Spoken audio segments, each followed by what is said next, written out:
Femi Adesina published a column in the Saturday Sun newspaper of July 12, 2018. It was Adesina's reaction to the appointment of Professor Gambari to chair a steering committee on Niger Delta. In the column, Adesina scoffed at Professor Gambari for supporting Abacha's atrocities, and particularly for supporting the killing of Ken Saro-Wiwa by Abacha's murderous administration. Some strong-worded terms used by Femi Adesina on Gambari in the 2008 column include, "Gambari enslaved himself to please his paymasters. Now, 13 years after, the shackles are still tied around his neck, threatening to asphyxiate him.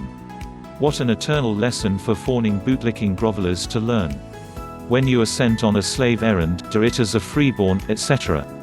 He also jeered at Professor Gambari for describing Ogoni leaders as common criminals.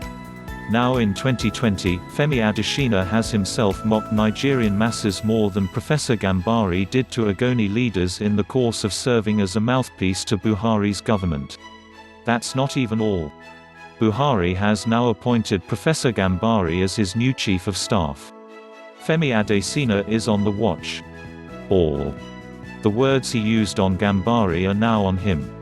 The Gambari he earlier condemned is now his new boss, and they will have to do the same thing he criticized before. Will Femi Adesina be the new, fawning bootlicking groveller to Gambari, as he earlier said Gambari was to Abacha? Will his old position on Gambari be a shackle around his neck to asphyxiate him, as Adesina said it did to Gambari then? Will Adesina be a slave, still able to work as a freeborn, just as he said of Gambari in 2008?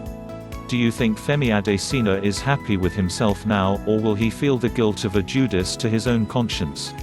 What's your comment on this as a Nigerian with conscience? And remember to share this information with friends. Don't forget to follow, like and subscribe to Objectv Media on YouTube, Facebook and Instagram. Thanks for keeping vigil with us on Nigerian affairs.